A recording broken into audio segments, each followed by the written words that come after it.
From the red cliffs to the rolling hills, this is the pulse of Prince Edward Island. Welcome to the Island Dew. Are you sitting comfortably? Then we'll begin.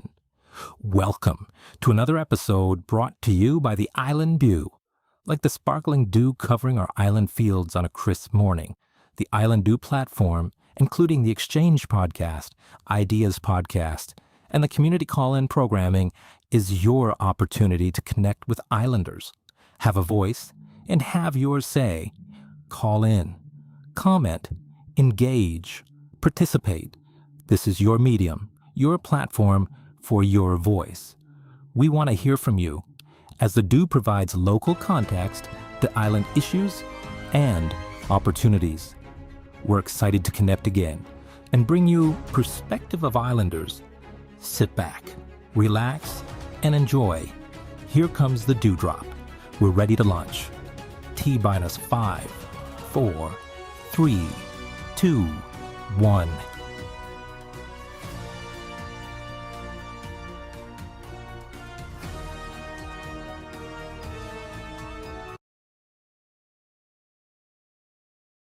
Welcome back to another edition of the Exchange podcast. Really excited today. We've got a couple of guests with us from lacrosse. The sport of lacrosse. We'll introduce each of these guys in a few moments. So we've got Ethan Malcom, who is a former player, coach, engaged participant, and one of the early persons who helped to grow the sport, and now he's actively contributing back to the sport. And we've got Ryan Casey, who's an organizer. He's got children involved in the sport, and he's been really instrumental in helping get this sport reignited over the last few years. I've got a little bit of a background here on the history of lacrosse and PEI and why we're doing this podcast today, and then we'll just jump into it. We'll talk about what's happening in the sport, what are some of the successes that we've recently enjoyed, and what we can expect in the future as the sport continues to grow. Sounds good. Perfect. Great to have you guys. Thank you. Do you want to introduce yourselves, and then let me do a little bit of an overview on the sport. Sure, You guys can sure. introduce and kind of go from there. So this is just a little bit of history. So lacrosse itself is one of North America's oldest sports, originating with Indigenous peoples, particularly the Iroquois. You can contest me if this is not correct, but and other First Nations, where it was known as the creator's game. It was played not simply as recreational, but for ceremony, healing, diplomacy, and community building. Today, Lacrosse Canada and provincial organizations emphasize recognizing and honoring those Indigenous roots. And we've seen that at the events that lacrosse is put on here in PEI. So lacrosse first arrived in PEI, and this is interesting. I played back in '82, and I've got an old lacrosse stick behind me, which is the wooden ones, which you're probably familiar with. Maybe you're both familiar with. I have a few of those. And it's a physical sport, and there's a lot of whacking of these sticks. Mm-hmm. I didn't get hit with one of these, I sure would want to, but we can chat about that in a minute. So unlike other provinces such as Ontario, British Columbia, PEI has a relatively recent organized lacrosse history. The modern movement began in January 2012 with Jason McDonald, when he decided to establish an organized lacrosse on PEI. After contacting the Canadian Lacrosse Association for support and equipment, he connected with Norman McGuirk, and I don't know if these are correct references, and together with the assistance of New Brunswick lacrosse officials, they organized the province's first tri-lacrosse sessions, and they had multiple locations across PEI to kind of get an introduction. That may be something that you were first introduced through. Yeah, so there is something a little wrong with that. So I actually started in 2001. My mom had started a Charlottetown League out of the West Royalty Community Center. It lasted a few years, but then it just kind of fell apart. And then Jason and Norman did bring it back in 2012. Which was great. But yeah, so I got the start. So I started when I was 3, and then I kind of had a few years break when we didn't have it. And then I got back involved. I was at Provincials for Hockey in Rustico, and Jason McDonald was out there advertising that we were starting lacrosse, and knowing that I had played in the past and that my mom had played, I knew that was something that I was going to partake in. So I started playing that spring, and have been involved with it ever since. That was probably 15 years ago now, so I've been involved with it. So you start in hockey, like many of the athletes, they come from other sporting backgrounds and then they adapt to lacrosse. Yeah, so I started in hockey and soccer. I was actually a provincial level athlete in both those sports. And then once lacrosse, I would have played lacrosse from a young age too, but we just didn't have it. So those were the two main ones for me. And then once lacrosse became a thing in Prince Edward Island, then I added a third sport at a provincial level. So I got to start in those sports, which really helped with my lacrosse development, getting a late start. I think what I learned in those other two sports growing up at a high level really helped me adapt quickly to the game of lacrosse and gave me the opportunities that it gave me. And that was, what year was that? That would have been 2012, 2013, somewhere in there. So you were one of the new modern lacrosse introductory students. I was very first group that started. We started out of Cody Banks in the Eastlink Center. Okay. We had a few sessions out of there, and we brought a few people over from New Brunswick to help run it, because we didn't have very many besides my mom and a couple other people that had ever played lacrosse. So they came over for a weekend and ran a few clinics for us. So let's just, you mentioned your mom, Yeah. Janice. Yes. And she's been pretty involved in the sport of lacrosse. And is that one of the inspirations for you to get kind of catapulted into this thing? Absolutely. I mean, I've had a stick ever since I was 2 years old, and there was years when we didn't have lacrosse here, but I would still go out in the backyard and throw the ball around with my mom. So that was something that we bonded over from an early age. She played back in the 80s. She was from North Vancouver, so they started way earlier than we did, so they were a little bit more advanced. So she was part of the first female group out there, and she played on a team called the BC Selects. It was a women's field team, and the majority of those players went and played for the Canadian national team. I believe it was 80 and 84 in Nottingham, England, and Philadelphia in the United States. So she went to 2 world championships to represent Canada. And then that team, that BC Selects team, she was actually inducted into the Canadian Lacrosse Hall of Fame. I didn't know that. Okay. Yeah, I knew she plays. Yeah, she's actually in it. So yeah, our Okay. team is in there. So she was inducted actually the same night as the Gate brothers, who are quote unquote the Wayne Gretzky's of lacrosse. So it was pretty cool. She got a picture with them and everything. So that was a pretty cool experience for her. But yeah, so she went at a very high level for a long time, and that's kind of where I drew my inspiration for lacrosse from. So that's so I didn't realize Yeah. that, but so you come from a pretty established pedigree. I'll always tell everyone that I'm the second best athlete in my family. Well, she's she tends the sports. I've seen her. She's involved with the officiating, but she's never really brought that kind of attention to herself that I've seen. So No, she's very much like me. She loves to live under the radar and doesn't like to bring that attention. So unless I'm the one telling that story, a lot of people would never know that she would do that, and she would never brag about it. I know she has her world championship lacrosse sticks in her medals downstairs in the basement. That never gets seen by anybody else, but I look at them every day. So That's it's very really cool. That's awesome. yeah. Yeah. Well, we'll now that people have seen and heard that, hopefully she'll get a little bit more recognition for her contribution. Being in the Canadian Hall of Fame is a kind of a big deal, so that's very. I remember the first time I met your mom, and there was an adult group, probably about 10 years. It was before COVID. An adult group. We used to play out at Terry Fox. There was 5 or 6 of us that showed up. Does she still have her skills? Well, I mean, I always thought, because I don't have a lacrosse background, I always thought that lacrosse was throw the ball as hard as you could. Yeah. Right? And I'm sure she was pulling back on the reins a little bit when she was out there, but she would get the ball and she'd get 4 or 5 feet from the crease. Yeah. And instead of ripping the ball as hard as she could into the net, she placed that ball. Right. And it didn't miss. Velocity didn't matter. It didn't miss. Accuracy. It was where it had to go, and I was like, "What is going on here?"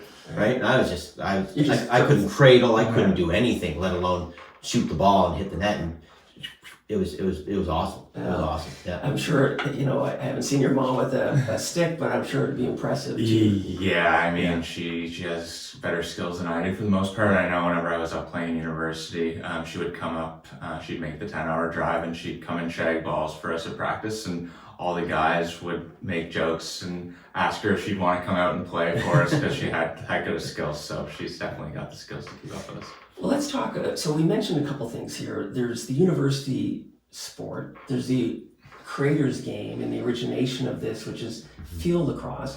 Ryan, tell us a little bit about the distinction between what you see today at sort of the professional level, which is box, and the Olympic sport, I assume, will be box, although I'm not sure. The Olympic sport is going to be sixes. Okay, so let's just talk about these Sure. two differentiations between the field, the creator's game, Yeah.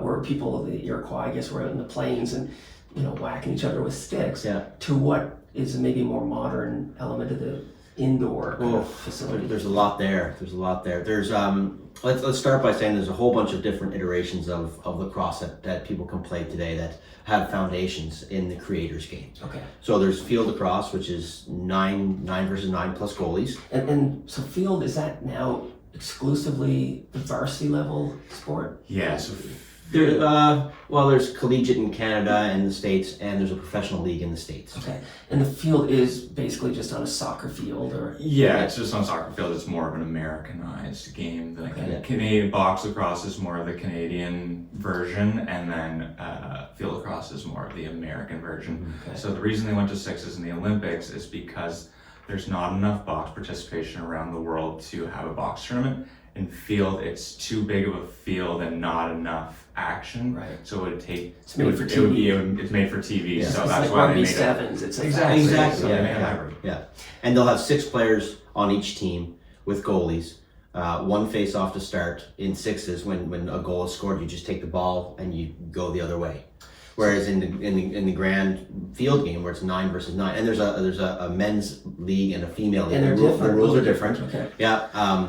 In regular field lacrosse, you'll have a face off after every goal, and there's more stops and starts. Like we say, it's on a bigger field. Yeah. Now, box lacrosse, people sometimes don't understand what box means. It's inside a rink, a hockey rink. Right. So it's not like you build a special box for the game. Yes. It's the ice is out. Sometimes it's on concrete. Sometimes at Pro League or in different parts of Canada they'll have Softer turf. surface, Yeah, that kind of thing. But it's basically inside a rink with the rounded corners, different lines on the floor. They don't use the red line, the blue lines, the hockey circles.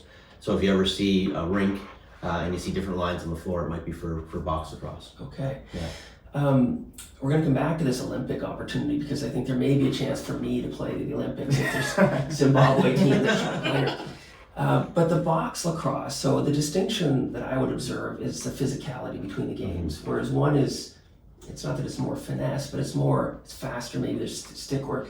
But the box, it's physical, and you're in this confined space. You're getting checked into the boards. Yeah. So indoor box, 5-on-5 plus a goalie. Yes. And shorter, smaller surface, shot clocks, faster game generally. No offsides, no icings. The ball goes out, hits the screen. The referee just blows it back in, and off you go. Okay. Yeah. And how did it evolve from the field lacrosse original sport to this indoor? Is one Canadian, one American? They all come from the same derivative, which would be North American Indigenous, I guess. Yeah, I mean, when lacrosse first started, we've kind of modernized it to have a time limit like every other sport, but when it first started, there was actually no time, and there was no nets, there was no score. It was, the original game, I believe, was just a stick in the middle of the field, and the whole goal of the game was to hit the stick with the ball. Okay. And Like cricket. Exactly. And a lot of the tribes would use it to prepare for war and use it as a way of healing. It was kind of their thing that they used to kind of connect with Earth and to kind of connect with their people. So that was kind of that. But yeah, that's basically it. Do you have a preference between the two types of sport? I like box. Okay. I like the action of it. I like how quick it goes. If I watch, the rules are changing a little bit in field lacrosse. If you watch the PLL, which is the professional level down in the States, they do have a shot clock. I believe it's 80 seconds. Yeah, I can't believe the PLL is 80, but I know in college it's 80, so you would have 20 seconds to clear the ball over half, and then you'd have 60 seconds to actually get a shot on the net. Yeah, where if you watch World Lacrosse, there's the World Championships, there's no shot clock. Okay. So if a team is up and they get the ball, If they're more dominant, they're going to control that. and play. they can just go around with the ball, Yeah. and there's no offense. Okay. And if you're a weaker team or you're behind by 5 goals and you can't get the ball, Right. it can't switch the other way. So I like the back and forth. I like box lacrosse because there are no whistles. I mean, there's whistles, but they don't stop the play, and you don't have players coming up and face-offs and all that. Just love the way that it goes. And when you get players coming in the out the O door and going in the D door, and there's transitions, it's just so fast. You got in the balls, you don't know where you're going. Right. Yeah. Right. There's a game that I remember watching. It was the 2014. It was the last time Canada won a world championship in field. It was 2014. And it's probably the reason that they added a shot clock or started to think about adding a shot clock, because we made the game as boring as you could possibly make it. We were getting booed. We was down in Denver in the United States, and we were getting booed by the entire stadium because we would just hold the ball for 5 minutes and we wouldn't do anything. But the Americans are so athletic because when they grow up playing lacrosse, it's field where it's much bigger. So their game is built on the athletic get up and down, how much can we run? Whereas Canada is more the stick skills and the tiny little tight quarter passes and the precise shots that Ryan was talking about. So in order to beat them, we had to play a boring style of lacrosse and just slow the game and take their strongest attributes away from them. But again, it wasn't good entertainment, so they added the shot clock to kind of speed it up, make it more entertaining, which is good. I like that. It's not exact when you're trying to win a world championship, I get it, but for general lacrosse, just slowing the ball down for 5 minutes it's boring, and it's not what we want to grow the game. Yeah. So lacrosse is Canada's national sport. Many people don't recognize that. And I think later hockey has been added as a second as a national wing. sport. I think we have summer and winter. Is that how it's Yeah. distinctive? Yeah. So you said the last time Canada won world was 2014 in field. Box was more recent, but field was 2014, I believe. So as our national sport, what happened? We just population scope. We lost our sort of dominance in that. I think the big problem is a lot of people don't know about it in the smaller communities. Obviously, you have your Ontarios and your BCs where it's been around forever, big populations. And they play from time to 5 or less. And they have the resources to play all year round, whereas we don't have the rinks to play all year round like they do. So those areas are fine, but the smaller communities like the Maritimes and Saskatchewan and Manitoba, it's really tough for us to kind of grow. So yeah, we just kind of want to try to make sure that we're opening it up to people and making sure that we advertise as best as we possibly can to get people in. I see you both have you're adorned by some clothing today, the Island Oaks. Yeah. We'll come back to the Oaks for a moment, but let's talk about from the inception where the people in 2012 kind of got together, sort of decided we're going to try lacrosse. And I had tried it both, I guess primarily box, because we used to play in the old UPI rink, if people remember that. Yeah. And it was interesting, but it just never catched. 2012, there's more enthusiasm. You've got some people, maybe because of your mom's influence, you stayed engaged in the sport. Where has it gone from 2012, and what kinds of lacrosse is played today? How many athletes are involved? You were involved with the organization with Lacrosse PEI. Let's talk about the evolution, and then we'll talk about the Oaks and where we got to today. Sure. I'll start it. So I was kind of part of that original group in 2012, like we talked about, in the first year. So the reason that Jason had started it, Jason's brother Cameron, he lived down in Baltimore, Maryland, which is a hotbed for lacrosse in the United States. Okay. So he was involved through that, and then played a little bit in college, and Jason kind of knew through that. So that's where Jason kind of got the idea to bring lacrosse. So that Baltimore, Virginia, is it because of the First Nations influence in those territories, or it just kind of collect with the universities, or? Not the First Nations influence. Honestly, I believe the reason it's so big there is because of all the prep schools and it's more so East Coast sport than West Coast sport.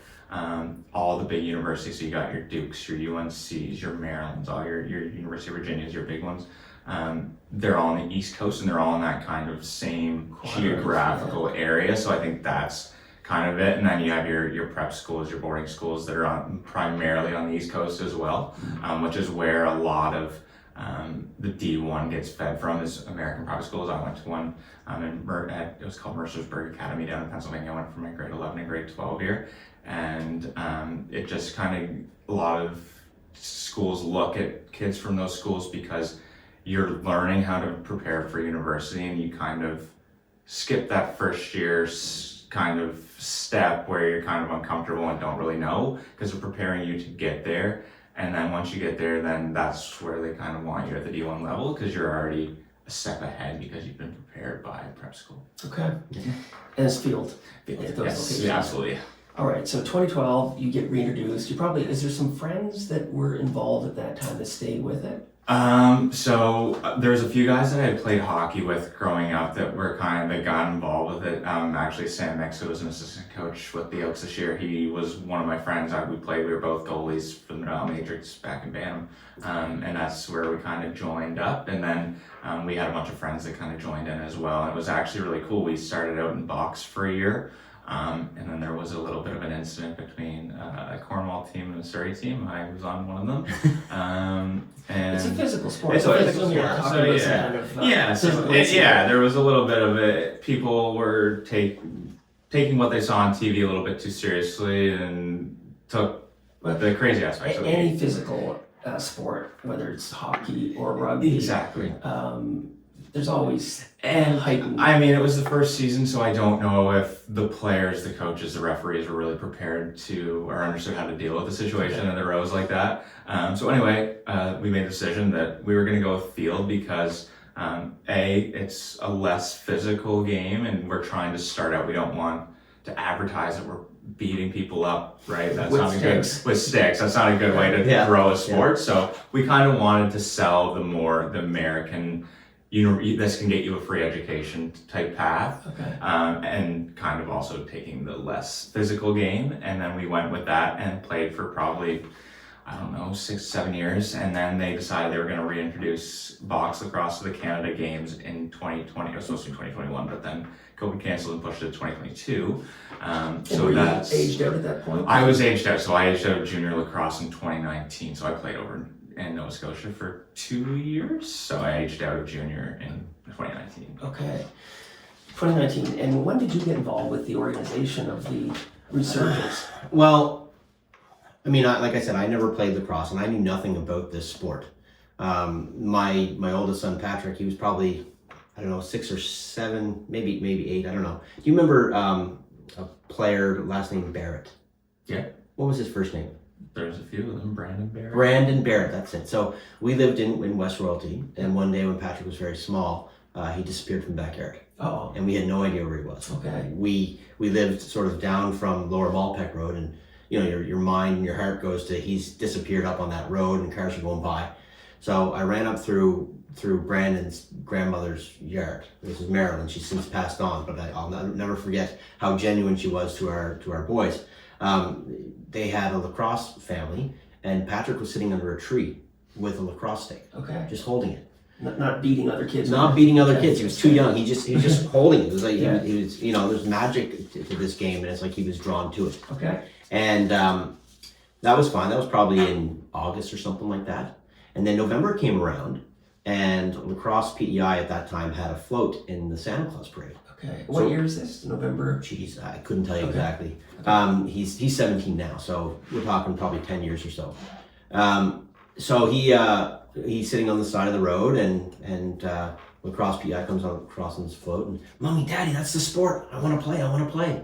So the next day, he changed his letter to Santa Claus, and a stick arrived under the tree. Wow. Right? Santa listens. Right, Santa That's a good listens. lesson for Right? everybody to know. And then the next year, actually, I think it was right after that, there was a trilacrosse at the Stratford Soccer Complex, Okay. and you were there. Yeah, I was probably running it. You were there, Yeah. and Patrick went out and he just ran around with all the other kids wearing hockey gear, shoulder pads, gloves, helmet, all that. We've got a great picture of him. This is in the gym. This is it's in the Stratford Soccer Complex. Oh, the complex. Right? Okay. Yeah. And then we signed him up that year, did a couple, I think it was all field at this point because it was prior to the Canada Games.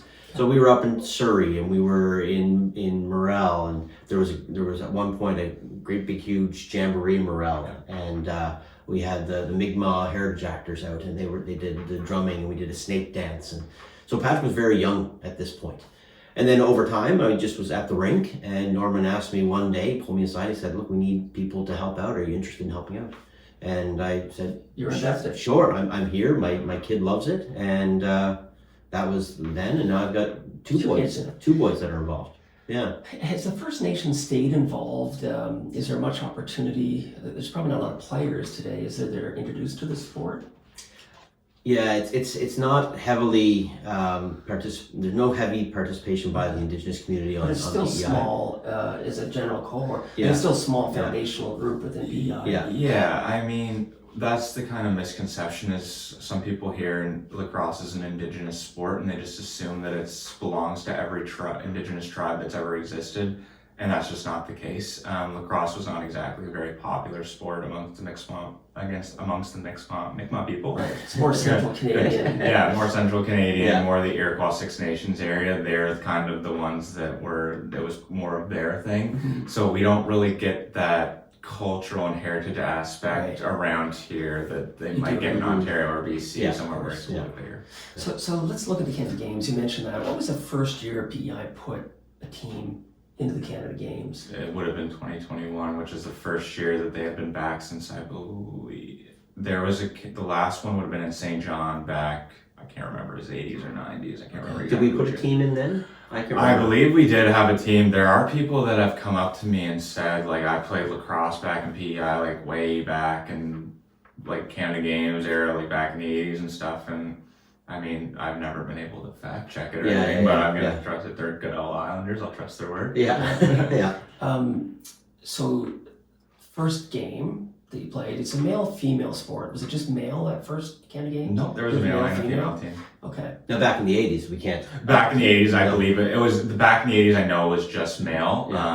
Because I do remember there was a girl from New Brunswick that scored the first ever female goal at a Canada Games, and there was a big thing about it. They probably kept the ball and all that. Yeah. Okay. So when was the next year that there was Canada Games? Would have been participation? 2025. 25, okay. Yeah. So So that's the it's second, only, yeah. this is only we've only had it for two Okay. cycles. And what about national? So this is a sport that's played amongst the provinces as well as the every 4-year cycle of Canada Yeah. Games. What's the history in the national? So the participation? national championship's been around a lot longer, and they actually do it a little bit differently in national championships. So there's a team. It used to be called Team Iroquois, but now they're Team Haudenosaunee. Okay. And they don't have a team at the Canada Games because they're not a province or a territory, so they don't get the status to play in the Canada Games, which is really unfortunate. But at the national championships, they are recognized. So that's the difference. Is there's a team Haudenosaunee now, and this is like a tribal region. So they draw kids from both sides of the border. So they draw kids from the Canada side of the reservation and also from the American Across side. the country. It could be anywhere. Mostly upstate New York, in that area. That's where they draw from, just because it's close. But yeah, they draw from both sides of the border, and they come, and they're always in the hunt for a gold medal. And I'd never seen them play live before, and I remember I watched a couple nationals ago, and it was an under 17 game, and I was blown away at the skill. Like, I had played at a high level, and I was just blown away at how they moved the ball and the things that they could do with the stick. I mean, I've been playing for a long time, and I couldn't even think of the things that they were doing, and it was amazing to watch. So there's field and box. So back to this national level participation, that's box, is that right? Yeah, there's box. And there's a field national as well. So Yeah. a lot of this is kind of confusing. So to sum it up, there's 4 different versions of lacrosse. Okay. So there's box lacrosse, which is the one that's played in the hockey rinks. There's sixes, which is the new hybrid of box and field, and then you have your men's field, and then you have your women's field. Okay. They are different, completely different games. Okay. The women's field, there's very minimal contact, but it's still played on the same field and the same nets and everything, but it's just the style of the game and the strategy of the game is a little bit different. So yeah, there's the 4 different types of lacrosse. We love to confuse people. But yeah, so those are, and there's national championships for every single one of those Yeah. at different age categories. So Age 13 up and yeah, And- senior. and that's all. We should make the distinction. That's all for minor lacrosse. Yeah. Right. There's a national Well, I was team. going to mention that Halifax have Right. Halifax is the Halifax Thunderbirds are part of the National Lacrosse League, which is the North American professional box lacrosse And I've league. seen that's pretty exciting. If you like basketball, the energy that happens in the stadium, this is amped up even from basketball. Yeah. And then Lacrosse Canada has their national program. Okay. Which is made up of a lot of these professional players that will go into the World Championships. So they wouldn't be necessarily the players that are playing in the U17, U19 national championships. They've graduated and they're men, basically. Men, that are playing in that. So there's that distinction between U19 and down and the national program. Yeah.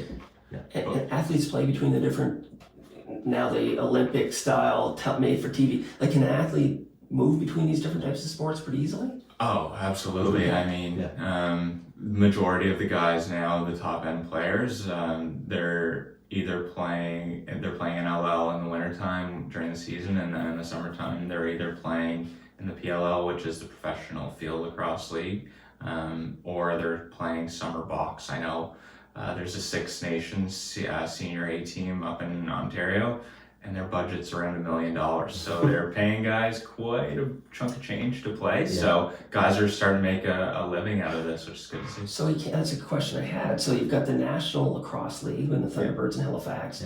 Yeah. As this evolves, is there a path that you can actually, so it's mostly an amateur sport still? Yeah, I mean, back 10 years ago even, it was more so so what a lot of guys in the National Lacrosse League do is they will play, all the games are on the weekend, so they'll fly out on a Friday or Thursday night, whatever it may be, and they'll go play their games on the weekend, fly back home to wherever they're from, and then Monday morning they go and they do their day job. They do their 9 to 5. Right. Most of them either work in firefighting, they're teachers, or things that you can kind of get away from on the weekends and stuff like that. Show up with a few bruises. Bruises a little bit. Stories. Yeah, a few stories. So, a lot of guys were working 9 to 5 Monday to Friday and then doing that as a side gig. But now, I know that PLL especially, and there's starting to become more money and advertisement in it. And guys, not every player, but the top end guys are able to kind of just play lacrosse all year round. Yeah. And a lot of guys too, they run their own camps and stuff for kids, so that's how they make a little bit of extra money, as well as that's the one thing with lacrosse is we're really good for giving back to the community, because we know that if we don't, then the game just dies. Right. There's not a lot of us, so we have to make sure that we get back and get out there and inspire the next group to do the same thing. So a lot of guys, that's another way they make an income. And that's what you've been doing here at PEI. Exactly, except I don't make an income doing it. So here's a question. What kind of an athlete would you look for to introduce to lacrosse? Because today there's not as many multi-sport athletes. Kids seem to stream into certain... Very, very early. Yeah. And you don't get that, like Wayne Gretzky could have played baseball or hockey. Yeah. Is there a certain attribute that you'd look for in an athlete that you'd want to have participate, or is it kind of open to anybody, and can they pick the sport up pretty easily? I'm not necessarily sure about all of that, but certainly athletes that can be coached really in lacrosse, because it's not something that is always there. Right? It's new to most kids. It's new to most kids. So someone who's got an open mind, anyone can run and catch a ball, but to be coached and to learn a different strategy and learn about the game. Right. That's really when I was coaching, I'd always talk to kids about the strategy, what you're doing a little bit different, and don't think of it as hockey, or don't think of it as this, think of it in a different way. So, athletes that will listen and will be open to new ideas. Coachable. Yeah. Yeah, I know, as a coach, myself, I was never the tallest guy or the biggest guy or the quickest guy. So in order for me to have an impact on the lacrosse field, I had to use my brain and I had to have a good lacrosse IQ. So that's what I kind of stress with my guys and anyone that's starting, is really learn the game. It doesn't take, guys will spend hours on an Xbox. Why don't you spend a couple minutes watching YouTube things on lacrosse? Because TikTok is probably easier. TikTok, YouTube, Instagram, whatever it may be. That's how I kind of got into it. I just watch things, and you pick up little things that the best players in the world do, and you try to bring that to your game. But really anybody can play it. The big thing is how much you practice, like anything, how much you practice, right? If you're out every day throwing a ball against a wall, you're going to get better than the guy that's sitting home just playing Xbox. Yeah. So it's really open to anybody, but the amount of work that you put into it, the amount you'll get back, kind of thing. I know we have one player here, Riley Bissett, who's playing Division I down in the United States, and he's earned every bit of it. There's nothing special about Riley per se athletically. he just works harder than everyone else that's out there, and that's the reason that he's gotten the opportunities that he's gotten. So if you're coachable and have a good work ethic, and I mean, obviously you get to the highest levels, athletic attributes are always going to be a factor, but really as long as you're willing to be coachable and you work hard to get better, anyone can really play the sport. Yeah. And Riley, much like yourself, he comes from a pedigree. His father was involved in the sport. Brad Bissey, for those who know him, from Nova Scotia. I think he played growing up. So we probably need more of those people that have exposure to the game, and maybe they're coming from an outside today, but we're starting to build a base here locally. Yeah, exactly. Like, I'm really close with Brad. Brad didn't actually grow up playing, but he got involved when Riley got involved, and he just refed it. So he's immersed himself very quickly, like myself, in the game. You could ask Brad any lacrosse question, and he'll give you a good answer. So he knows what he's talking about. But yeah, just kids like that. And I was probably the first one to go away to boarding. I was the first one to go away to boarding school, and that was kind of my goal, is just to do it, to give kids like Riley a vision that it can be done, and you can kind of get. You might not get rich playing the sport, but you can at least get a free education or a good education out of it. So that's kind of what I wanted to do when I was kind of the pioneer of it, is just kind of set that path so that other people, some people might not want to follow it, and that's perfectly okay. But the people that do, like Riley, the groundwork was there of what kind of needs to be done. Now Riley put in a lot more work and had a lot more time than I did, so Riley's 10 times the player that I'll ever be. But I think it's good that I did that to kind of open that up, and then now Riley's inspiring a lot younger kids to do the same thing. So we're just kind of building off of that, and it's great. So there is an education path. You don't have to go to military school. You can actually go to. Yeah, anytime I've been in any type of lacrosse clinic, that's one thing they've always stressed is, when you're coaching, trying to sell the kids on sports, it's not the NHL, you're not going to be a multi-millionaire famous guy walking around downtown Toronto, but you might get a $60,000 American education from a Ivy League school, just because you are good at lacrosse and you take your academics seriously, and that can get you into so many places. Yeah. So there's the athletic component, and there's the players, the volunteers. Then none of this happens without an active, committed cohort of volunteers that are committed to grow the sport, especially where there's not much to grow from. Speak a little bit about the volunteer aspect and those that have put contribution into the sport. It's absolutely necessary, and like any organization, there's a volunteer shortage. But setting up a rink, organizing times when you're going to go to a field, ordering gear, making sure that all the paperwork is done and filed with Sport PEI, or making sure that you have all the medical forms for your team. Like, there's so much that goes on that you need a plethora of people to make it happen. And that's just on sort of the management side. Then you need your coaches, who are going to do all of their coaching clinics. They're going to do all of the work that they need to be prepared each and every day. Because as Ethan said, there's no one really getting paid in this. It's all for the love of the sport and getting kids out and playing and having fun. And officiating, and you need that level. Our officials usually get a little bit. There's usually, but you still need people interested to. You still need people know interested the game to kind of know the game and get familiar with it and hone their craft. Because I've my two kids, they ref hockey. Patrick refs lacrosse, and I always tell them when they go out the door, you're not reffing the Stanley Cup final, but to the children, the kids that are playing this sport, this is the pinnacle for them right now. This is their moment. So you have to be where you are. You have to be as good as you can be as an official to do that. So you do have to put in the time as an official to get knowledgeable. Experience. And that's the same way with all the volunteers. You have to be 100% in to provide an opportunity and experience to kids, so that A, they enjoy themselves, and B, they come back. And maybe they bring back a friend. This game is fantastic. Come on and bring a friend. It was one of the things with Try Lacrosse. It's one thing to have one person come in, but then have a Try Lacrosse where you're an existing player, and it's, instead of just Try Lacrosse, it's bring a friend. Right? And then you're introducing them, and you got music going, you have videos going, and it's fun, and the games, and it's fast. And in those Try Lacrosse sessions, you don't introduce the physical part of the game, right? But you have some fun with it, and it's all about building a foundation, and that includes players and coaches and volunteers and officials, everyone. So what about the coaches? Because without the right coaching, even the best intended athletes can fail if they're not directed properly. And you've been a coach at different levels. Tell us about your journey through the coaching. Now, so we know you've played in the States, you've come back, you live on PEI, you're making a fortune. You've made a fortune. You're on a podcast. Yeah, I'm on a podcast. No, you've made it. On the island, Yeah. so Yeah. congratulations. Yeah. But yeah, the officiating is one thing, but the volunteer aspect of contributing back into a sport that you enjoy.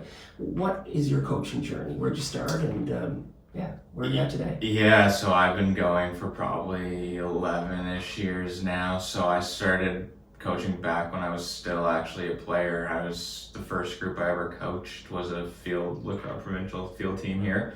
And the kids were 2 years younger than me. Okay. So it was quite an experience coaching kids that are pretty much the same age. And funny enough, those kids that I coached back then are my best friends today. Okay. So that's where I got my start, was back with Dave, a guy by the name of Dave Walsh from Stratford.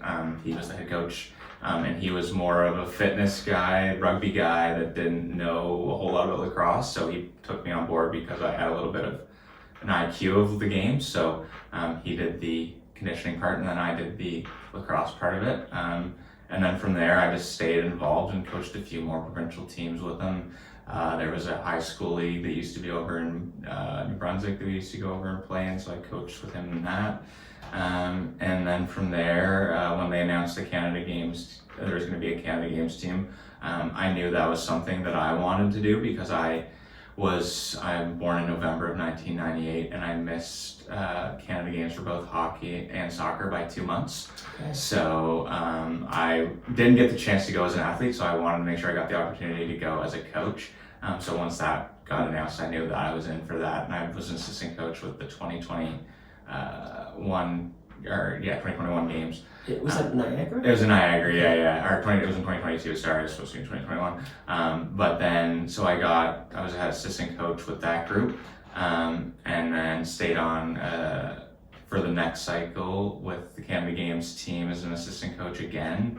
And then I also coached UPEI for a few years, and then coached in the Island Oaks now. So I've had quite an extensive background in coaching, but my philosophy with the whole thing is basically like we need coaches, so it's something you have to love to do, because the longer you do it, like even someone like me that's been immersed in it for so long, there's times where it gets tough and you don't want to show up, especially when you're giving up all your time and you're not necessarily getting paid for it. It kind of makes it tough sometimes, so you kind of have to look in the mirror and really think about all the time and effort that you've put in. Like, some people just might see us standing on a bench and think that we've just kind of got there somehow, but there's a lot of training that goes into it. I know I'm the highest level of certification you can be right now, and I believe it's close to 100 hours of work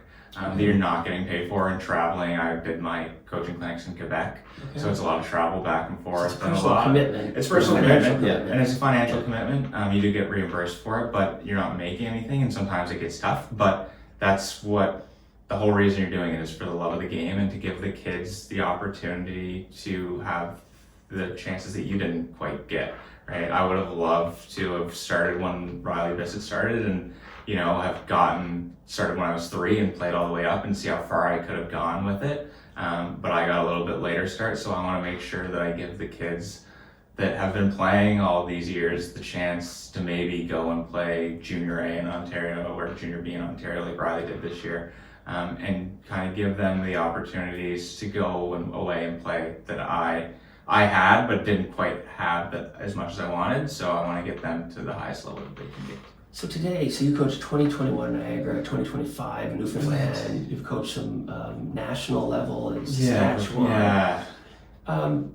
You talked about starting at an earlier age, and some of these larger provinces, kids, even New Brunswick, Nova Scotia, kids are playing when they're like 3, 4, 5. What are the divisions today, and where can kids participate at what age levels presently in PEI?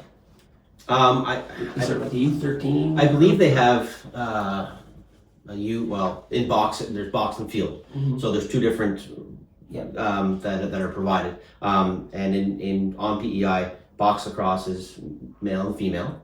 For the minor right now, I don't believe they have a strong female component. And then the field lacrosse is, I'm not sure what it was marketed as, but I know now that it's just sort of everyone together. And that's co-ed. Okay. Yeah. It might have been sixes, it might have been nines, I'm not sure. Yeah. But they just, whoever shows up at the field on those particular nights, they make something out of it. So that's field, and that's kind of open to any age? That's field, and I think it's U13 and up. Okay. Yeah, I know the box starts a little bit younger. We usually start at what we call paperweight. It's around U7 to U9. Okay, so there is a... the younger groups, when they're super small like that, we don't mind mixing them as much because it's not... It's just game, it's just skills and games and stuff. So we mix the younger ones together a little bit more, but so we get some 5-year-olds to 9-year-olds out there. Yeah. Okay. Yeah. So you can start early. And there are some, for box lacrosse, there are some differences that use a softer ball. Okay. Right, as you get older, I think it's U13, they start using the harder ball. Yeah. There is, you're cross-checking in your physicality at I think a U13 level, as opposed to where hockey would be a U15 level for that hitting, where you can start doing it a little bit younger in lacrosse. Okay. There is the stick work, and you try to curtail the stick work at a younger age. You know, try to teach them where they can hit someone with the stick and how to cross-check someone properly. So we tailor it at the younger ages. We call it a place and push. So at the older age groups, we actually have a full-on physical cross-check like you would in hockey. I've seen sticks break. Yeah, sticks can break. Cross-checking guys, I've seen it happen all the time, or they bend in half, whatever it may be. But yeah, so that's basically it. We tailor it so at the younger ages, they basically put their stick on the player and push them instead of striking them with the cross check, just to mitigate some injuries. And from a technique standpoint, I'm a defensive person in lacrosse, so it's actually how I would teach kids to play defense. So it actually works out for us in a couple ways, whereas they focus more on their feet positioning than being a physical guy. Obviously, there's a spot in lacrosse for the big guy to come and run you over, but I always tell my guys, you know, you got to play defense with your feet. It's a game that's a lot of running, so if you can't use your feet, you're no good. So it's kind of like martial arts, where you've got to have body position. Exactly. That's more important. Hips and positioning is super important. It reminds me a lot more of basketball than it does. A lot of people will make the comparison between hockey and lacrosse, box lacrosse, because you're in a rink and there's 5 people on the floor. But you got a shot clock. But you got a shot clock, and honestly, like 5 people on the floor, goalie, you got to score more points than the other team. To me, that's where it ends. It's more of a basketball game. One sport that I actually had never watched before, and I watched, and it reminded me so much of lacrosse, and shout out to our 2023 Canada Games girls ringette team, is ringette.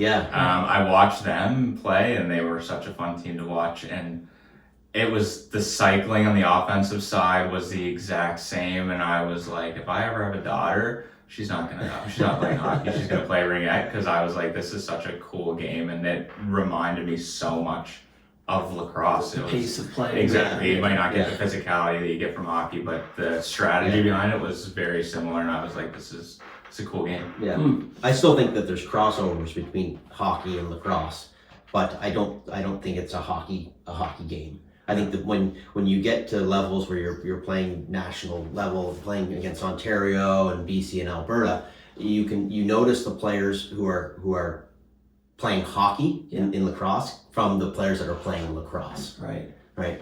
You can see that. You can see that distinction between the straight up, straight down, coming down the floor on the wrong side for their stick. You can just see it. That foot movement, like Ethan's talking about, and the cuts and the picks and the rolls. You don't see that in hockey, but you see it in lacrosse. So there's a huge distinction when you look for it, when you know what to look for to see it. You're like, okay, there's a great hockey player, right? We got can that adapt? Can we adapt? Can we strategize with that athlete to make them a lacrosse player? Right. Yeah. We're gonna come to the Oaks because you've got the gear on. But Yeah. let's first, I want to talk a little bit more. Ethan, you got experience in the U.S. at the varsity level, university level, or college level, Yeah. whatever it's referred to.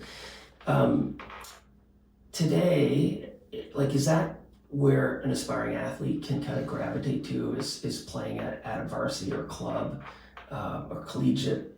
Like, is that, and then who's participating? So you're coaching at UPI. Yeah. And how long have you been coaching there for? I'm actually not I'm not coaching there anymore. I just stopped 2 years ago, but I coached there for 3 years in the past. So I'm done with them now, but I still hang around. I'm still there. I do the clock and everything. So I do offer a little bit of coaching when I am there, but I'm not an official coach with them anymore. How long did you coach that? I coached them for 3 or 4 years. Yeah. And what other sort of varsity level sports, like university, who else plays in that university league in Atlantic Canada? So it's actually called the Maritime University Field Lacrosse League, or like we call it the Muffle. So is it like a club sport, part of the? Yeah, so it's club. AU, It's the same as men's rugby. So Yes. it's a club level sport. It doesn't have varsity status. And no funding, basically. And no funding. Yeah, no That's funding. the big one. one. We're gonna get to that. But there's a team out of Santa Fe. So there's a team out of St. Mary's, a team out of Dalhousie. They're adding a team in Acadia this year, I believe. And there's a team at Mount A. There was a team at UNB, but unfortunately, due to other circumstances, they've had to pull their team, and they won't have a team this year. So I didn't add that up. That's like 5 or 6. Yeah, so there's teams? 5 or 6. Okay. Yeah. Male and female? So there's a male Maritime University Field Lacrosse League, and then there's a women's field University Lacrosse League. But so UPI Mount A, we don't have a women's team, so our women play with the men's team. So Is that a problem? Is that no, not at all. I mean, sometimes Physicality? you get the big guy that's a little just more physically mature and bigger than a girl, and sometimes that can be. Sometimes some guys take it a little bit too seriously. but the field is a little bit less. But it's a little bit less, and confrontational. from a skill perspective, like there's not a whole lot of it. Like the girls hang with the guys, and honestly, sometimes the girls give it to the guys a lot harder than the guys give it to the girls, which is great to see. I always tell them, make sure like they're going to be a little bit tentative towards you, so make sure that you beat them with stick. Right? And it's a fall sport. It's fall sport. You play on the turf, EBI? The turf, yeah. So we play on the turf at UPI and Terry Fox, yeah. And then we also practice on the grass rugby field at UPI as well. And you may get the Simmons Field might be open for you. Yeah, who knows? Maybe we'll get into that eventually. Yeah. Okay, so there's an avenue from the U13 or younger. Yes. You got paperweights, is that what you call it? Paperweights, yeah. So you can start pretty young. Yeah. You can get to university. Yeah. What is there outside of university? And that's what I want to talk about with your gear you've got on here today. So who wants to, Ryan, tell us about where'd this come from, this whole Island Oaks thing? After U17 on PEI, there's not really an avenue for players to continue playing, because that's after your grade tenure. Okay. Right, you go to grade 11 and 12, and there's no box lacrosse.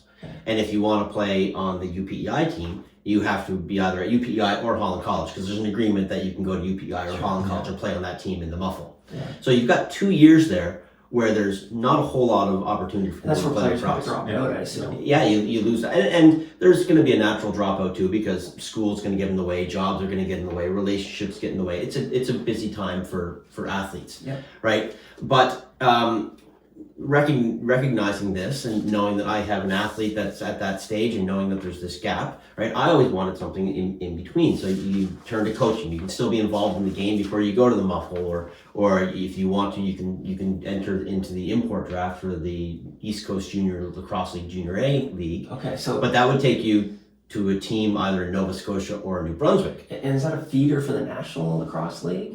Or is you just place to play? No, Yeah. so not really. So basically that Nova Scotia League, so whenever I was growing up playing, we didn't have this Island Oaks team. There was no team here. So I had to go, like Brian said, I had to go over to Nova Scotia. I played on a team called the Mi'kmaq Warriors based out of Truro. And I basically... And this is A or B? This level? is Junior A level. Okay. So on the East Coast, we do it a little bit differently. So we call it Junior A, but it's really equivalent to Junior B in Ontario and Bigger BC, centers, the bigger centers. Yeah. And then our Junior B would be equivalent to Junior C in bigger centers as well. But yeah, basically like I had to go travel multiple times a week back and forth, to Truro. So you're leaving work early at 2:00 to get to a practice, and then you practice for an hour and a half, 2 hours in Truro, and then you're driving back that night. You're not getting back till 1:00, 2:00 in the morning, and then you're up for work again the next morning. Limping around, or have some type of injury. So it's hard to sell kids to get them to do that, because it takes a lot of commitment. And that's if you're 19 or 20 and you're working. Some of these kids are 17, 18, still in high school. So they're going over to Nova Scotia or to New Brunswick, doing their practices on a Wednesday night, getting home at 1 in the morning, and then having to go to school. So that was the option, right? That was the option. Riley went to the Rapids. He went to St. John Rapids. He did that for 2 years. Right. We've got my son Patrick, and we've got Griffin Bielik and Jude Milligan. They're associated now with the Mi'kmaq Warriors. So they're going over to practices and playing games. So at least over there's there. 3 cost sharing as opposed to Ethan who went by himself. Yeah. But the thing about that is that was the option. And how the Island Oaks started was there's also a junior B level within the East Coast Junior Lacrosse League. And it's a new division? Well, in Nova Scotia they had 4 teams. They had one in the Valley, they had one in Metro Halifax, one in Pictou, and one in Cape Breton. I got a phone call probably in December from Chris Burgess, who is involved with the St. John Rapids of the Junior A League, saying, are you interested in a Junior B League on PEI? We recognize that there's lots of players here, and you have players over there that aren't getting anywhere to play, and we were thinking of putting in an expansion, and it might be worthwhile to put in a group expansion. So from that conversation, I talked to another one of our coaches, Alex Stokes. And Alex at this point was still on the board of Lacrosse PEI. So he brought the idea to Lacrosse PEI, and they were all over it. Let's move forward with this and give an opportunity, because we just finished our last Canada Games cycle, and there are kids that don't have a place to play but could play, that kind of thing. So Alex took the reins on it, and a proposal went into the East Coast Junior Lacrosse League for a Western Division expansion between New Brunswick and Prince Edward Island. We were going to have a team. There was going to be a team in Moncton and in St. John and in Fredericton. So that's 3 teams. You'd be the 4th. We would be the 4 4th. in each of the 2. 4 in each. So the East Division would be Nova Scotia, and the West Division would be this new expansion. Junior B. So it was the largest expansion that the East Coast Junior Lacrosse League ever had, 4 at once. It's pretty big. So that got the go ahead, and then the work started on the Oaks. We weren't called the Oaks when this all happened. We were just. So your brand. It was kind of me and Alex at this point, and Ethan chimed in, and we had some other people that were chiming in here and there. But Alex took the reins on. We didn't have a name, we didn't have a rink, we had nothing. We just knew that we wanted to do this. We didn't know how much it was going to cost. Anything. It was just let's not put the cart before the horse here. Let's get an expansion team approved. And then let's move forward. See if there's players. So Alex Stokes and yourself are the coaches of this new. And Sam Mix and Nolan Hughes are also my assistant coaches. All right. So you incepted this idea. You came up with a budget. You've fundraised or asked the players to pay. Well, we started with a name. We wanted to have an identity. So why did you choose the Oaks? How'd that come about? There were a couple different. I don't know how much you know about this. I don't know any of this, so I might learn something. So we were throwing around different names that had to deal with the island. We wanted to have that island identity, just like everyone does on the island. So we came up with the I don't know, like the island shuckers, and we thought, well, that's kind of cool, but good from Tyne Valley. But exactly. But then we're thinking, oh, I don't know how that would go over in the crowd. I mean, people might start yelling something else, right? One that I liked that had a nod to a former lacrosse team was the PEI potato cannons. Right? And we thought about getting, at that point, we're thinking, well, we might need sponsors, so we can get the Potato Growers Association to maybe come on board, and we can have a potato cannon out in the parking lot, and that's a fundraiser. $5, get you 10 potatoes. Boom, boom, boom. Right? I've done that before, and it's a lot of fun. And then we just settled on the Oaks. I don't know, it was easy. It just rolled off the tongue, and there's oak trees on the island. It's hardy, it's strong, It's on our flag. It's on our flag. It's rooted in the ground, in the fabric of our island. So we kind of just said, let's run with that. Okay. So we ran with that idea, and we went to ChatGPT and all that stuff, and we put in potato cannons, and we put in, I think we had the island potato warts. Okay, right. Maybe a little controversial. Some of the we threw everything at the wall, Yeah. but the only thing that kind of stuck was the oaks. oaks. Right, and from there we started talking about. And when was this? What time of year? It had to be February. February 2026. Yeah. Okay, Yeah. that's not very long now, but then No. concept. So then we started to put that name out there, and we had winter sessions at Birchwood. We were saying Island Oaks Junior B winter sessions. Okay. We started to build that identity and started going on to Facebook and on Instagram with some short quips about how strong and the foundation and the anything to do with a tree and leaves were going to grow. You are the branches, all that kind of stuff. So it worked out sort of poetically with what we were building towards. Right.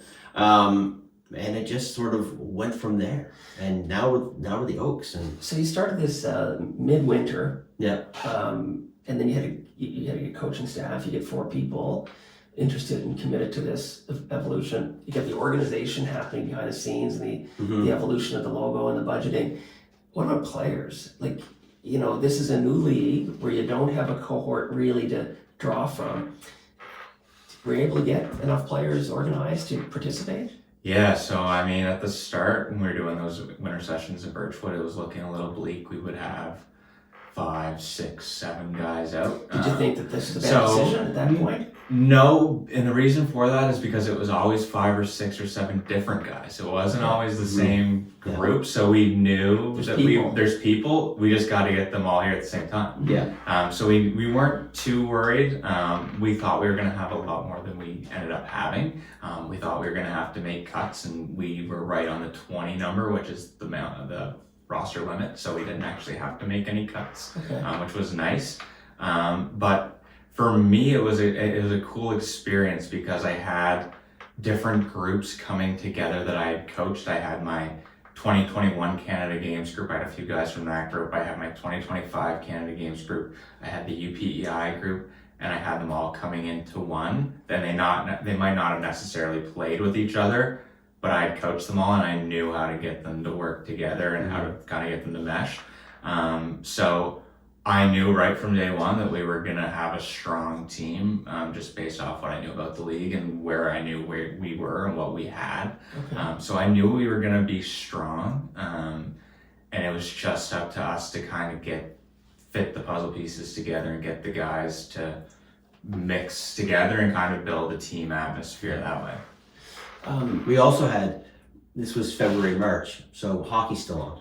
Right. And provincials is still on. Yeah. Some of our players were still at university and off island.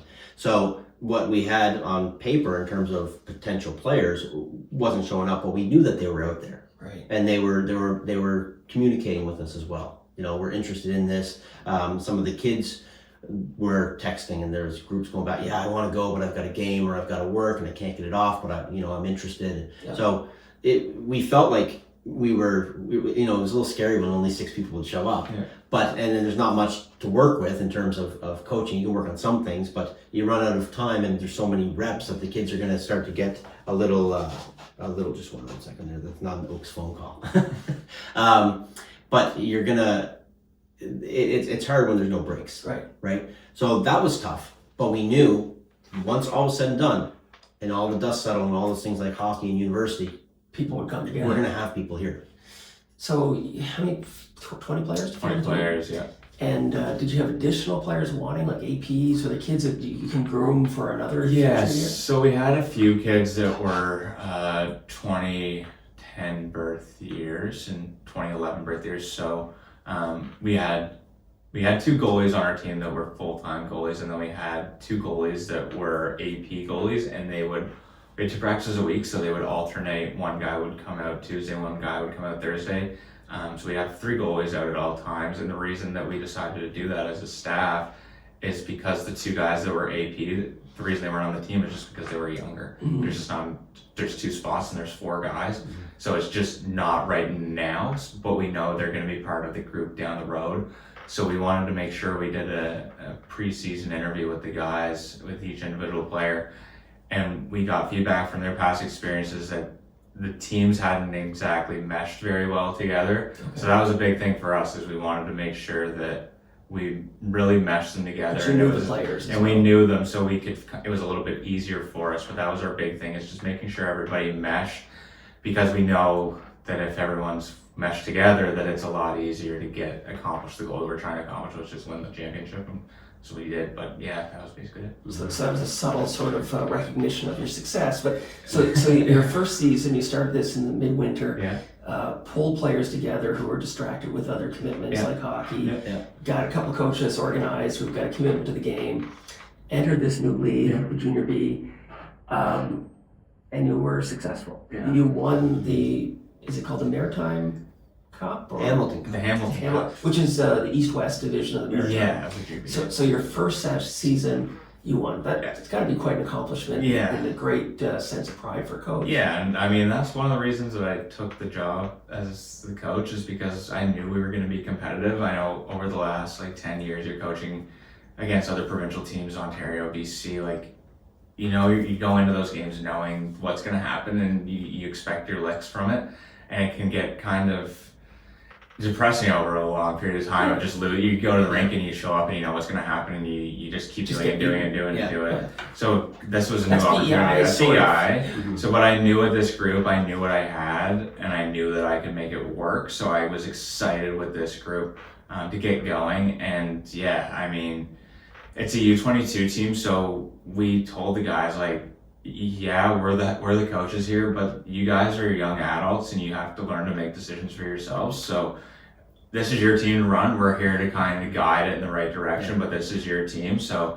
you guys make the kind of team rules that you want to abide by, and we'll go with that. Because I found in the past, as a coach, especially with that age group, if you tell guys, okay, this is the rules that we're going to have, they might not necessarily, adults don't do it either, but they don't want to follow it. So, and it gets old and it gets tiring for me just repeating the same things over and over. So I said, you know what, I'm going to give the reins to the older guys. We got some good leadership in our O5s, which were the overagers for our group. So I said, I'm going to give them the reins, and we're just going to kind of guide it in the right direction. And that's what we did. And they came up with a little court system amongst themselves. So if guys were breaking rules, they'd be fined anywhere from $1 to $5, just little fines. So guys, and they enjoyed it. They enjoyed going into the locker room and having that out. They call it their court session. So they kind of, and they had one guy was designated as the judge, so they kind of learned some responsibilities. And guys paid up. It was good, and it's $1 to $5. No one's going pour off that, so it was fine. But it really kept the guys accountable. And we had stretches around exams where guys are missing practice, and we have a couple guys out, and it gets frustrating. But there's no point in complaining about it and harping on them, because I've found over the years of coaching EPI and the provincial teams that you can harp and harp and harp. It's not going to change. It's up to them if they want to do it. So I just kind of let them do what they did, and we made the most of 5 guys at practice. We did what we could do. We practiced for 45 minutes, did what we needed to do, got out. So even when we didn't have a full roster of practice, we were still making use of our time. And that's what really pushed us down the end. Going into championship weekend and everything else, we knew we were in tough, and it's those types of connections that we've made maybe in their court sessions that maybe paid off for us in the end. And it's a really good distinction that Ethan's making, that this is players running this. When Stokes and I were talking about this, and then when Ethan came on, we wanted to make this a junior experience, different from a minor box experience. Right. So it was the players who were really responsible for themselves. It wasn't. There were parents on. We talk about the coaches. Coaches were sort of inside the box, inside the glass, and then there was sort of a management sector between myself and Bobby Milligan and Darren Bielik, and we ran sort of outside the glass, right? And that was the only connection. Now we always talk to the coaches. Everything is out in the open with regards to the organization and finances and all that kind of stuff. We have a group that we talk and all that stuff. But this is a different experience for the kids. They're responsible to each other. And they're young people that will be future leaders. Yeah, they drive to the rink and they take care of themselves. We offered at one point, because we do have some players that are 15, 16, 17. We'll have a parent meeting. We'll let you know what's going on. But all the communication went through the kids. As it should. There, yes. It's an adult team, but there are some younger. So you have to. There's a razor's edge that you do want to keep your players who are minors, their parents involved, right? But it's a junior experience.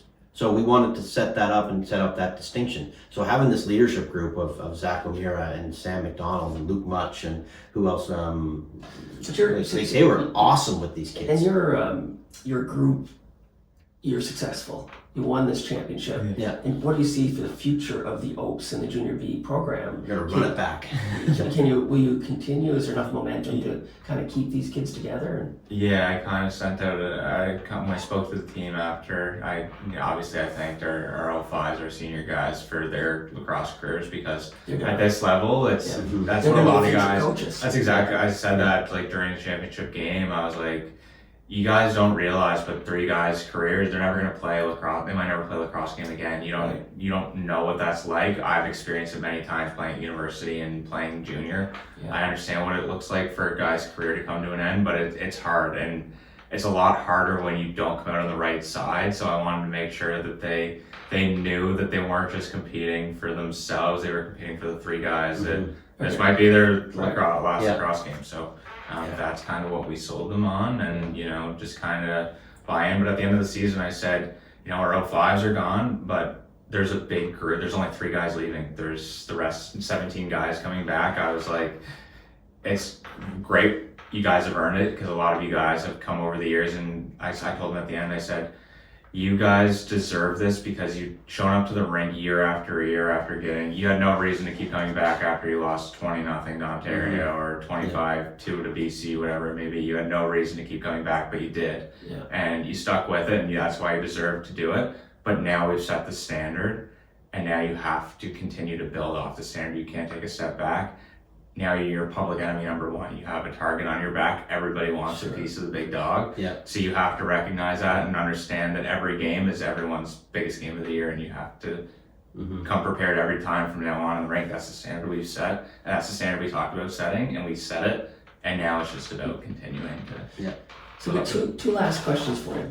Maybe I'll start with you, Ryan. Having gone through the organization at the formative stages of the provincial lacrosse and then the junior B lacrosse, what are a couple of lessons that you've learned through that experience that maybe you didn't expect, or things that are most poignant to you that stand out?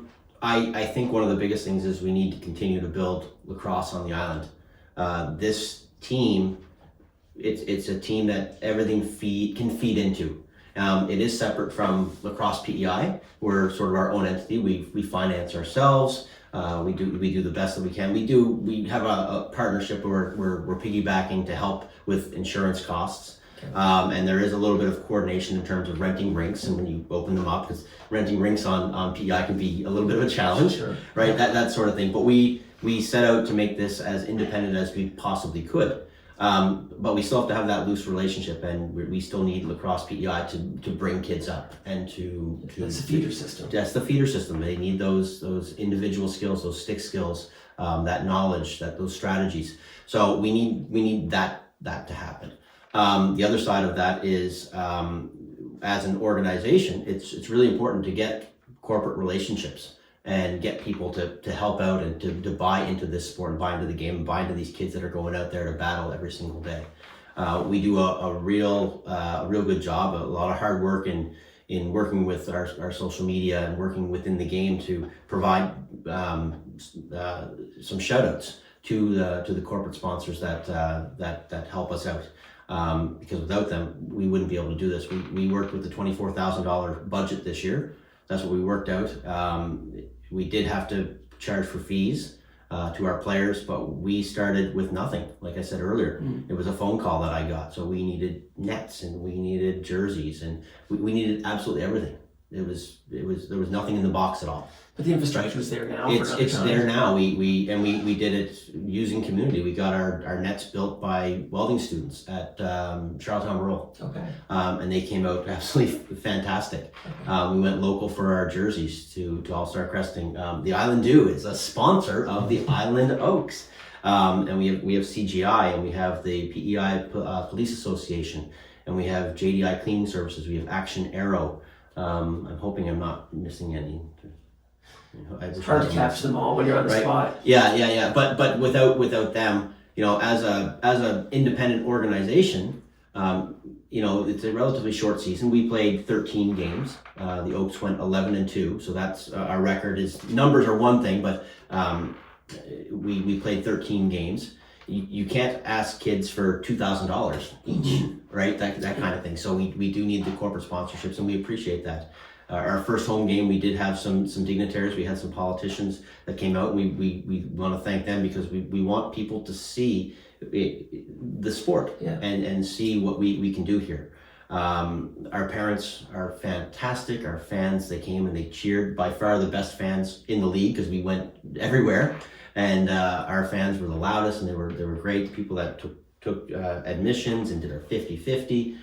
We partnered one game with I think it was Kids Helpline or Kids Sport. No, it was Kids Sport. We partnered with them, so they got the 50-50. So we want to, as much as we need the community to come to us, we want to give back to the community as well. We offered free admission to any lacrosse PEI player that came in that wearing their jersey, and they could go on the floor between their admissions to throw the ball around. So we're trying to build something that we can be a part of the community, but we need the community to be a part of us as well. So it starts ground up, and we're just going to keep rolling with it. I don't know. I'd love to put some of the Oaks on in parades and celebrate our win a little bit longer. That kind of thing. Big success to win that trophy in that first season. And we had the Guardian. We had CBC. We got some airtime on Ocean 100. So we did our best with our limited skeleton staff to get our message and get our story out there. Yeah. And we're just going to grow. Yeah. Last question for you, Ethan. You've had a long history, to the extent that lacrosse has a history. Vesey Electric is the other one. Okay. And I should remember that because it's my brother-in-law. It's hard to catch them all when you're on the spot. Yeah. Sorry, Sean. Sorry. Big permit. So, looking at your sort of contribution to the sport and, for you to reflect on, even your mother's sort of history with this sport and her success, what would you want to see as the future of lacrosse, regardless of whether you stay engaged as a coach or, playing in March Madness or whatever your sort of commitment is? What is your aspiration for lacrosse on PEI? Yeah, I just want as many kids to come out as possible and learn this great game. I always tell people this is your favorite sport. You just don't know it yet. You've never seen it. But yeah, that's my goal. I hope that down the road, my grandkids and then their grandkids, eventually it gets to the point where we're attending national championships at the highest level, and you can say, yeah, my grandfather played for the Island Oaks back in the day, or my dad played for the Island Oaks back in the day. I think would be really cool to see as across generations, growing up wanting to be an Island Oaks player because your dad or your grandfather, your uncle, or whoever may have been played. I think that would be a really cool spot for us to get to. It's just going to take some work to get there. It's going to take a lot of years, and it's going to take us keep building and kind of keep having a positive influence in the community. Like Ryan said, we just want to make sure we keep giving back. So we keep getting kids and just growing the game for now, and then eventually have that goal of, growing up to be wanting to be an Island Oaks player because dad or grandpa did it. Well, we've got a few years ahead of us probably for having grandkids, but I do want to thank. So we've got Ethan Malcom with us today, and I'll just leave this as on this table, but and Ryan Casey. So organizers, coaches, contributors, players help to grow the sport. And for those who haven't watched a lacrosse game, if you don't have it on TSN, it is a fast, exciting sport, and it's worth checking out, even if you think you'll never want to be closer to it than watching from the stands. Next season, the Island Oaks will be back. You're going to have provincial teams, field, box, Canada games, lots of opportunity for younger players to participate, but lots of opportunity for visitors and viewers who want to see the sport, and I encourage people to do so. I've watched a few games. It is an impressive sport. It's a fast-paced sport. It's really engaging to watch, and I hope things continue to prosper and grow. And thank you both for coming in and telling us a little bit more about the It's sport. It's awesome. been a good conversation. Can't wait for the next season to start. Yes. This is the start right now. This is the start. And if you want to participate, maybe that's a good way to end this. What is the path for a young person or a sponsor who wants to know more, either through Lacrosse PEI or through the Island Oaks? Is there a channel that they can connect to? I think the best if you want to start playing with the sport is to contact Lacrosse PEI.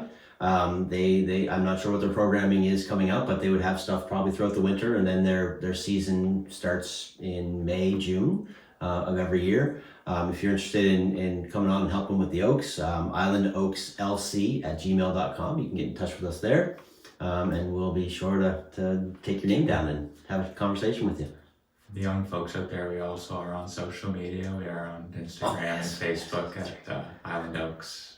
It's just Island Oaks, I believe, not Island Oaks. Snapchat. Yeah. No Snapchat. I don't even give a TikTok yet. We are on Instagram and Facebook. Because you have someone who's running those things that doesn't understand Snapchat or TikTok, There you right? go. Right. And we have YouTube. Most of our games are on YouTube. Yes. Okay. So you mentioned if you've never seen lacrosse and you want to see the It's Oaks, there. Yeah. right? You go We got a to channel. just look for us and you'll see some stuff there. And UPI will be playing again in a Yeah, couple months. UPI will be Yeah. playing. In fact, they will start the first week of September, I believe. They play all their games at UPI or Terry Fox in Cornwall. Excellent. Yeah. Thank you guys for coming in. Appreciate your time, and Thank thanks you. for sharing a little bit about the sport, the changes, the growth, the evolution in the future. Lots to look forward to. Go Oaks, go. Go Oaks, go. Thank you. Thank you guys.